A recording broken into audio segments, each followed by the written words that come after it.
والسلام عليكم، حلقه جديده من مؤسسه الكوره تقديم ابو زيد والزمالك تعجبكم. واخيرا اول مره تقريبا اتكلم عن ماتش اهلي وزمالك، وتقريبا اول مره اصلا اتكلم على اي ماتش محلي. بس الصراحه حسيت كده ان انا عايز اتكلم عن الماتش ده بعد البروباجندا اللي كانت معموله عليه والهيصه والزمبليطه وكميه الكلام اللي اتقال ونهائي تاريخي وما اعرفش ايه وكده ونهائي ناري.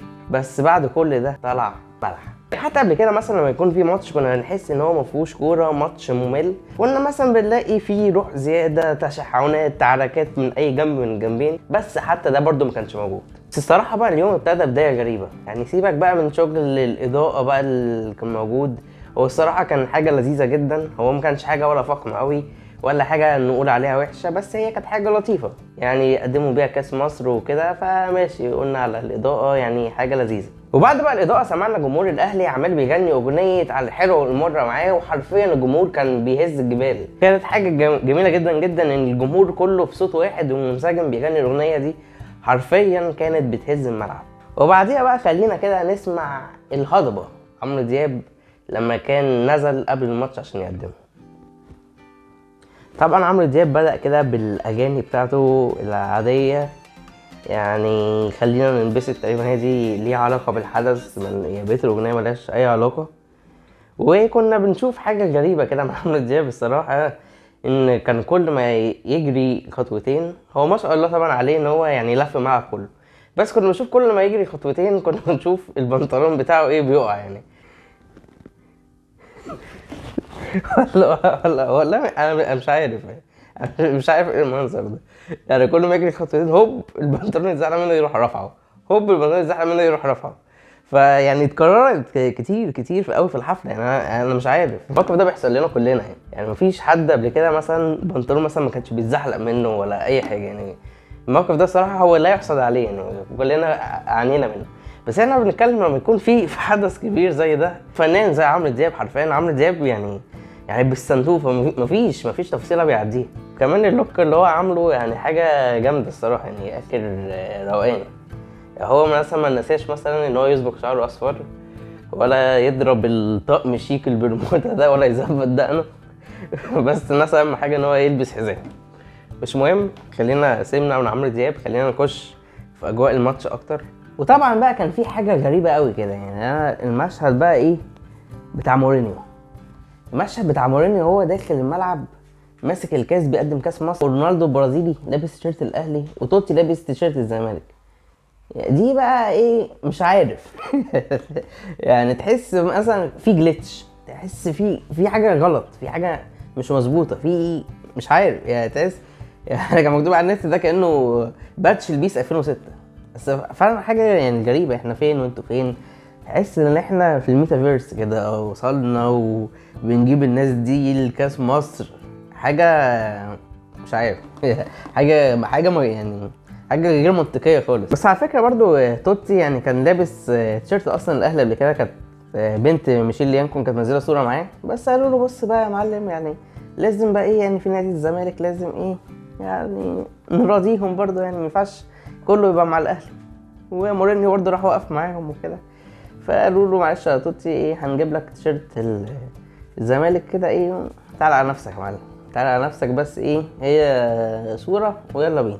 الماتش واحد بسم الله الرحمن الرحيم قاعد كده ومظبط القعده بتاعته وهيفتح الماتش، يلاقي بقى ايه اللي هو بسم الله ما شاء الله كده. رجعنا للتعليق معرفش بتاع سنه كام، التعليق المزدوج، لقينا مدحت شلبي قاعد معايا الحسن المستكاوي، وقاعدين بقى ايه يعني تعليق قمه في خفه الدم واللذاذه واللطافه. كانت حاجه جميله جدا التعليق ده. هو جرى العرف دايما ان في ماتشات القمه اللي احنا بنتفرج ودايما يكون في تعليق مدحت شلبي من انا صغير، الكلام ده وناس كتير كلها متعوده على الموضوع ده، ان هو دايما تحب تسمع كده القمه عن مدحت شلبي وافيهاته وظرافته ولذاذته، وتبقى الموضوع يعني حتى لو انت حاسس يعني في حاجه مش عاجبك قوي، بس هو الموضوع لطيف، يعني احنا متقبلين مدحت شلبي. حرفيا وانا يعني قاعد بسمع الماتش بالطريقه دي، حسيت كده اللي هو في احساس ان انا قاعد على القهوه مثلا وجنبي مدحت شلبي والناحيه التانيه حسن المستكاوي، كلنا قاعد على نفس الترابيزه وهما بقى يعني واكلين دماغي اصلا. يعني ده تمام صحيح فعلا مظبوط. يعني كل واحد يتكلم والتاني يصدق عليه. عارفين بقى انتوا لما مثلا حد كبير كده قاعد معاكم بيدي نكت، حاجات كده لذيذه جميله لطيفه جدا انت بتحب تسمعها، انت ما تبقاش مثلا قادر يعني تضحك قوي عشان هي من كتر جمال النكته يعني، فبتبقى قاعد كده فاهم مبتسم وما اعرفش ايه. وانا كنت حاسس اللي هو وقت ما انا قاعد على القهوه وهم الاتنين حواليا، حاسس ان انا محشور في النص، خلاص انا مزنوق، انا مش عارف اتحرك، انا خلاص يعني هو قاعد للحاجه المهمه اصلا وهي الماتش، فمش عارف اعمل اي حاجه. خلاص انا خلاص يعني مضطر اكمل كده، مضطر اسمع الحاجات الجميله دي اللي هتخلي الماتش احلى. نيجي كده على التصوير بتاع الماتش. التصوير الصراحه بتاع الماتش كان كويس جدا، كان لذيذ. الاضاءه كانت كويسه، وكان بيقولوا الاضاءه ما اعرفش معلينها، مش عارف الكلام ده صح ولا غلط يعني، مخصوص عشان الماتش ده. بقيه الحاجات كانت يعني ظريفه. حسيت ما اعرفش في الموضوع لما رجعوا الفار وكده مفيش كاميرات كفايه، رغم ان هم قالوا ما اعرفش عدد مهول من الكاميرات هيصوروا بيها، بس ماشي فنعدي يعني الموضوع ده. بس انا مش قادر اعديه بقى موضوع الدرون. يعني مدحت شلبي بيقول لك على الدرون بيسميه توك توك، هو حرفيا كان عامل زي التوك توك، تحس ان هو سواق توك توك ماسك الدرون وواخد بقى الملعب بقى حلقه كده، عمال ايه يلف وياخد جرز ويمين وشمال ويطلع فوق وتحت. كانت حاجه اخر مسخره يعني. انا مش عارف يعني هل الدرون يعني بيستعملوا كده. انا عارف مثلا الدرون مثلا يعني تبقى لقطه مثلا سينمائيه كده يجيب بيها الجمهور، حاجه كده بانوراما، بس اللي هو منظر اللي هو بياخد يعني هو نحله كده عمال يلف حوالين الملعب ده، مش عارف يعني. يعني مش عارف مخرج الماتش كان عايز ايه الصراحه. كفانا بقى عن الاحداث اللي حصلت قبل الماتش، وخلينا بقى نخش في الصميم ذات نفسه، خلينا بقى نخش في الماتش ذات نفسه. كده نبدا بتشكيله الفريقين، تشكيله الاهلي وتشكيله الزمالك. لو انت واحد اهلاوي وبتشوف تشكيله الزمالك مثلا قدامك كده لاول مره، حرفيا هتقول ان التشكيله دي لقطه. الزمالك لعب ب 4-3-3 الرباعي الدفاعي، والثلاثي اللي قدامهم كان دونجا ارتكاز وعبد الله السعيد 8 واوباما 8. يعني هو تقريبا يعني هو الاثنين ممكن يكونوا 10 بس هم لا يعني الاثنين كانوا بيلعبوا 8 يعني. حرفيا هم خط وسط مفيهوش غير دونجا. هو التانيين ماشي، اوباما بيجري كتير وكده، وعبد الله السعيد طبعا يعني صعب ان هو يعمل الادوار بتاعت 8. كنت تحس ان هو خط الوسط ده فاهم يعني، تحس انت متفائل ان انت شايف خط الوسط ده. بس لما انت تيجي بقى تشوف تشكيله الاهلي اللي نزلت تتفاجئ برده بخط الوسط. ماشي انا ما كانش عندي طبعا امام عاشور مفيش كلام عليه، السوليه ماشي ما عنديش مشكله قوي بعد ما كوكا اتصاب طبعا، وديانج مصاب بعد كده كوكا مصاب، والحته دي هو كان عايز يشوف هيلعب مين يعني فيها. السوليه لعيب عنده خبره وكده، بس كان عندي برده شويه تحفظ ان هو في الماتشات اللي فاتت كنت تحس ان السوليه بدنيا مش قادر يدي قوي. بس بقى المصيبه بقى واللي كان عندي فعلا مشكله معاه كبيره هو كريم نيدفيد. ازاي كولر يقرر ان هو يقعد مروان عطيه احتياطي؟ مروان عطيه اصلا اللي لما كولر جه غير اصلا البروفايل بتاع اللعيب رقم 6 عشان هو قرر ان هو يلعب بمروان عطيه، بعد ما احنا كنا مثلا بنلعب بحمدي فتحي ولا ديانج ولا كده، لا قرر بقى يلعب بقى ايه بلعيب كده يعني مزاج. حرفيا مروان عطيه احسن ارتكاز، هينقل لك الكره من ورا لقدام، واحسن ارتكاز يمسك لك كوره ويبني لك لعب. انا شايف ان هو احسن واحد في مصر حاليا قادر يعمل الدور ده. فمارسيل كولر يقرر ان هو يلعب نيدفيد. ما عنديش مشكله قوي مع نيدفيد، غير طبعا نيدفيد كان مستواه قبل الاصابه وقبل ما يمشي وحتى في الفيوتشر كان اعلى من كده بكتير. نيدفيد الفكره ان هو شغله بالكوره احسن من شغله اللي هو من غير كوره. بتحس ان نيدفيد ساعات بيضغط وكده، كان يعني بيجرب يضغط، يعني مش بقول بيضغط، كان بيجرب يضغط. تحسه ما عندوش الشراسه، ما عندوش القوه يعني لسه ما رجعش لفورمه الماتشات. وانا كنت مستغرب يعني، مش بقلل من نيدفيد قوي على قد ما انا مستغرب ان هو القرار ان هو مروان عطيه يقعد على الدكه. فصراحه الشوط الاولاني كنت حاسس ان هو فيه عبث من الناحيتين، كان فيه هرجله فظيعه يعني. ولاعيبه الاهلي برضو كنت حاسس ان هم بادئين الماتش كده بسن تعالي وتكبر كده شويه. يعني شفنا عبد المنعم كام مره بيرقص، شفنا رامي ربيعه بيرقص، شفنا الشحات مزوده، شفنا امام عاشور مزوده. وبرضو امام عاشور الصراحه انا يعني عايز امسكه مخصوص عشان الجمهور كان كل ما هو ياخد الكوره كان بيزوم عليه. يعني برضو يا جماعه معلش يعني مهما كان معلش هو بيتحمل ضغوطات وكده، بس صعب جدا ان هو اول ماتش قمه والهيلمان اللي هم عاملينه على الماتش ده، وكمان بتلعب في السعوديه، وكمان الماتش ده ضد الزمالك. فالماتش يعني كان صعب عليه ان هو اول ماتش ان هو يلعبه ضد الزمالك، والجمهور كمان كان بيزوم عليه جامد جدا. فهو امام عاشور كنت حاسه يعني كان عليه شويه ضغوطات كده، كان عايز لسه ان هو يتحرر. كان في كور نلاقيه مثلا بيتسرع فيها شويه، في كور نلاقيه مثلا بيبازيها مش مظبوط، كور بيرقص في حتت غريبه ان هو عايز يثبت للناس حاجه كده يعني. حسيت ان هو حته الضغوطات دي كانت ايه عايز يتخلص منها، كانت تقيله قوي على كتفه. فهو كده الخط الوسط امام عاشور ما كانش في حالته، ولا ندفيد والسوليه يعني شويه. السوليه صراحه كنت شايف انه ماسك عبد الله السعيد من اول الماتش. الكوره اللي هي جابها في وشه كانت حاجه غريبه يعني كان قصيده، وبعد كده كل ما عبد الله السعيد ياخد كوره يروح ضربه، ياخد كوره ثانيه يروح يزحلقه. فهو حاسه كان يعني السوليه كان هو كل قال له بص يا معلم في عبد الله السعيد ايه ما تحلوش يعني خليك عارف الماتش كله. عقم خط الوسط بتاعنا لقينا الشحات كور كتيره جدا بيسقط وبيعمل 1 2 مع امامه كده، اللي هو بيحاول يبني لعب، بيحاول اللي هو ينقل الفرقه لقدام. شفنا تاو اوقات كتيره كده، وكان كمان في لقطه واضحه جدا ان في بدايه الشوط الثاني تحس ان هو السوليه واخد الكوره عايز بقى يبازيها قدام، بس تاو ضامن للعمق اصلا. فدي كانت المشكله. الوسط كان اداؤه يعني اقل من المتوسط، فكانت الاجنحه بتحاول تنزل، عشان كده كنا بنشوف تاو شحات بيضموا للعمق كتير. نادي الزمالك مسك الكوره، مش هقول بقى ايه يعني مبقاش بقى الكلام يعني ما تضحكش على نفسك يعني اللي هو الزمالك اسك الكوره كان راكب الماتش واكتر ماشي. هو كان الزمالك كان عنده خطوره وكان ممكن فرصه واتنين، بس ما كانش لا مش هي دي الخطوره يعني، هي دي فرص يعني، هي دي فرص اللي هو كور تتشاط من بره منطقه الجزاء، هي دي كده خلاص فرصه وماشي من منطقه الجزاء. كانت حاجه كام حاجه يعني الزمالك كان اكتر سنه بسيطه يعني. الماتش هو الفرقتين اوحش من بعض، الفرقتين يستاهلوا ان هم يتولع فيهم بجاز، بس الزمالك كان ممكن كان ايه احسن شويه. نيجي بقى نخلص كده الشوط الاولاني، وانا شايف ان في مقوله كده دايما بتقال، انا ما كنتش مصدق فيها قوي بس مصدقها نسبيا يعني هما بيقولوا ان الشوط الاول شوط اللاعبين والشوط الثاني شوط المدربين. انا شايف ان هو مش كده، بس حاسس ان هي نسبيه يعني. مثلا الشوط الاولاني مثلا الحماس والاندفاع بتاع اللعيبه ده اللي هيخليهم احسن، فايه نقول الشوط الاولاني بتاع اللعيبه اكتر شويه من المدربين، والشوط الثاني بتاع المدربين اكتر شويه من اللعيبه. فهنا الشوط الاولاني كان فيه عبث من المدربين غير عادي، وفي نفس الوقت اللعيبه برضو يعني ما فيش حاجه يعني ما عملوش اي حاجه يعني. ودخلنا بقى ايه الشوط الثاني، وهنا بقى يظهر بصمه المدربين. خلينا كده مع بعض نشوف التغييرات اللي حصلت كده في الشوط الثاني من الفريقين. خلينا نبدا كده بالزمالك بما انه صاحب الارض. الزمالك نزل شيكابالا مكان احمد سيد زيزو كتغيير اضطراري بسبب اصابه زيزو، بس شيكابالا تقريبا يعني بوظ كام كوره بس ما عملش حاجه، فده كان تغيير ملوش لازمه. نخش على تغيير سيف الدين الجزيري مكان ناصر منسي. سيف الدين الجزيري تقريبا هو ما عملش حاجه في الماتش غير ان هو نزل اتزحلق مرتين جوه منطقه الجزاء، اللي هو الشغل بتاعه العادي يعني. هو الجزيري هو بيعمل كده، اتزحلق مرتين يحاول ما اعرفش ايه يعترض يبص حواليك، هو كده يعني، هو ده الجزيري. فهو ما عملش اي حاجه غير ان هو بيعمله. فلو احنا عايزين نقول الجزيري مثلا ما عملش حاجه، لا هو عمل اللي هو بيعمله. خش بقى على التغيير الثالث بتاع ناصر ماهر مكان اوباما.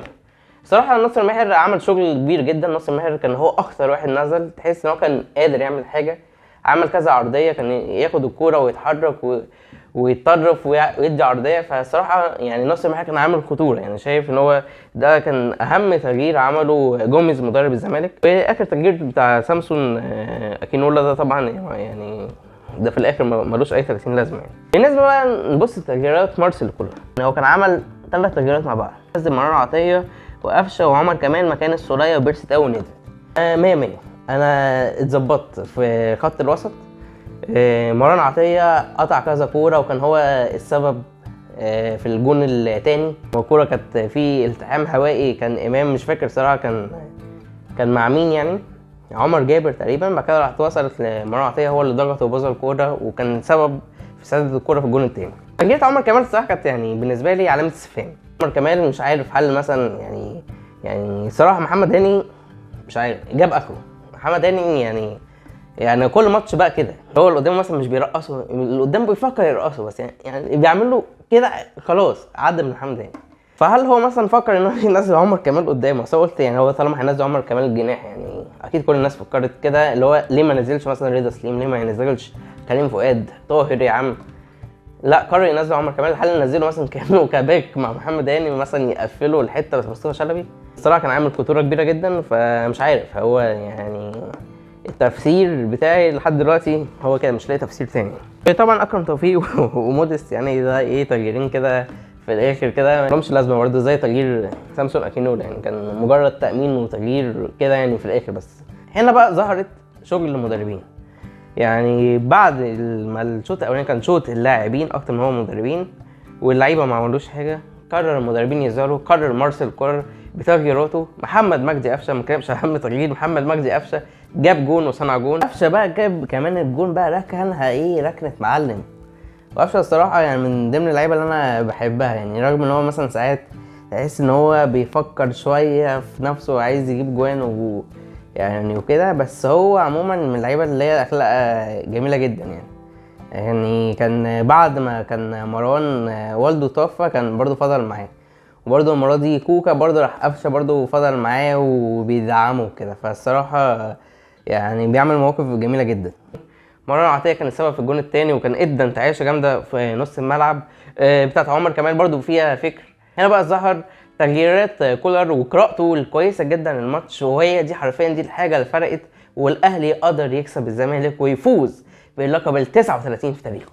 بقى لعيب لازم نقف عنده وقفه، وهو امام عاشور. امام عاشور اول ماتش ضد الزمالك بكل الظروف اللي انا قلتها، بكل الظروف اللي هو يعني بتاعت الماتش، وبدأ ماتش بشكل مش كويس او مش الكويس بتاعه. امام عاشور في اول ماتش ضد الزمالك يجيب جون ويصنع جون وياخد كمان لقب رجل المباراه. الصراحه كان عندي كده تحفظ اول ما الاهلي تعاقد مع امام عاشور، كان عندي كده يعني مش عارف، انا مش عارف امام عاشور. انا بالنسبه لي وليد سليمان ده حاجه تانية خالص، وبالنسبه يعني كل الاهلاويه ده اسطوره حرفيا. وليد سليمان ان هو كان ضربه وكان شتم في الاهلي وفي مجلس الاداره والكلام ده، بس برضو خلينا متفقين ان مفيش انسان معصوم من الخطأ، مفيش انسان ما بيغلطش. اكيد كل واحد يعني لو جاب حاجات قديمه مثلا، اكيد كل واحد بيتغير يعني من وقت للتاني، بيتغير بيتحسن بيحاول يصلح من نفسه. ودي النقطه، ان هو الواحد يحاول يصلح من نفسه ويختار صح. امام عاشور انا مش هقول لك ان هو اختار صح عشان جه الاهلي بقى واكيد بقى في الزملكاويه والشغل يعني بحسه لعب عيال ده،